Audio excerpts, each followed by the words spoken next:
Halo,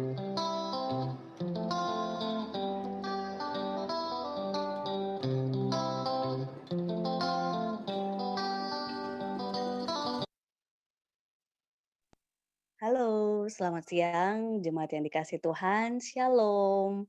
Semoga semua dalam keadaan sehat dan semangat pada hari ini. Jemaat yang dikasih Tuhan, pembacaan renungan kita pada hari ini terambil dari Roma pasal 8 ayatnya yang ke-18 sampai 30. Roma pasal 8 ayat 18 sampai 30. Jemaat yang dikasih Tuhan, nanti sempatkan baca di rumah secara lengkap. Hari ini kita akan merenungkan salah satu bagian dari kisah ini yang berbicara tentang penderitaan dan harapan.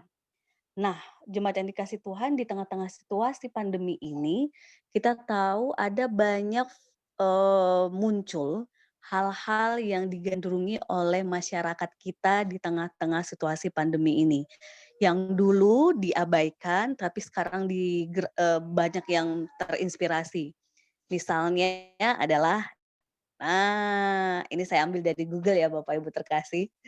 Jadi ada banyak orang yang sekarang sangat-sangat mencintai tanaman, yang sebelumnya mungkin tidak terlalu peduli, peduli mungkin ada segelintir orang, tapi dari orang-orang yang bahkan tidak selama ini tidak terlalu menyukai tanaman pun jadi suka tanaman. Termasuk saya, Bapak Ibu terkasih, ada muncul tambahan tanaman di rumah itu karena kok kayaknya iya ya pengen lihat yang hijau-hijau sedikit-sedikit di depan rumah gitu ya.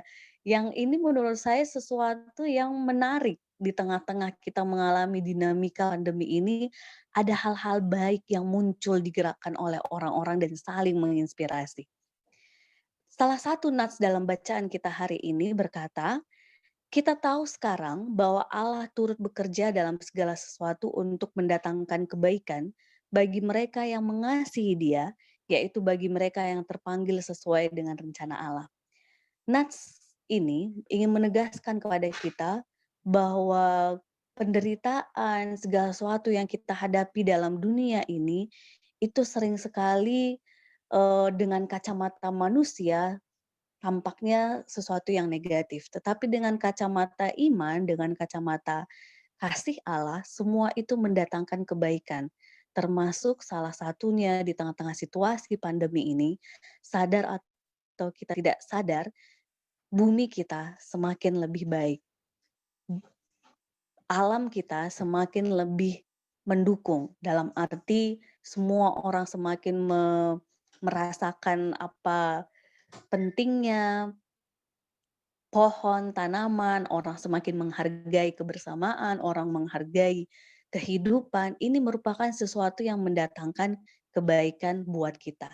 Nah, dalam konteks iman, jemaat yang dikasih Tuhan, segala bentuk penderitaan yang kita alami itu sudah diteladankan oleh Yesus Kristus ketika Ia mengalami penderitaan yang luar biasa untuk menyelamatkan kita umatnya. Di situ sebenarnya bukan tentang penderitaan saja, tetapi pengharapan yang luar biasa. Bahwa di balik segala penderitaan yang kita alami, ternyata ada kemuliaan, ada hidup kekal, ada sesuatu yang indah yang bisa kita nikmati ketika kita setia. Sebab dalam tema yang kita baca hari ini dikatakan oleh Paulus, sebab aku yakin bahwa penderitaan zaman sekarang ini tidak dapat dibandingkan dengan kemuliaan yang akan dinyatakan kepada kita. Sebab dengan sangat rindu seluruh makhluk menantikan saat anak-anak Allah dinyatakan, karena seluruh makhluk telah ditaklukkan kepada kesia-siaan, bukan oleh kehendaknya sendiri, tapi oleh kehendak Dia yang telah menaklukkannya. Tetapi dalam pengharapan, karena makhluk itu sendiri juga akan dimerdekakan dari perbudakan, kebinasaan, dan masuk ke dalam kemerdekaan, kemuliaan anak-anak Allah.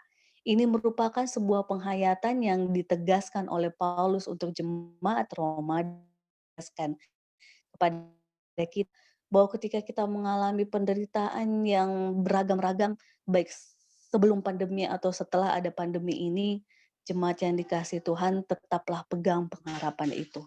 Tetaplah kuat dalam pengharapan kepada Tuhan, bahwa cinta kasih Tuhan itu melebihi dari segala penderitaan yang kita alami. Mungkin secara kata-kata bagi kita itu mudah sekali gitu diucapkan ya. Tetapi jemaat yang dikasihi Tuhan, ketika kita menghidupi pengharapan itu tidak sekedar ucapan yang mudah diucapkan, tetapi memang sungguh-sungguh menjadi kekuatan yang bahkan tidak terungkap dengan kata-kata ketika kita berpegang pada pengharapan kita memiliki kekuatan yang datang dari Allah. Selamat memaknai pengharapan di dalam Tuhan, di tengah-tengah penderitaan-penderitaan yang kita alami, baik secara fisik, secara psikis, secara sosial, ataupun secara spiritualitas.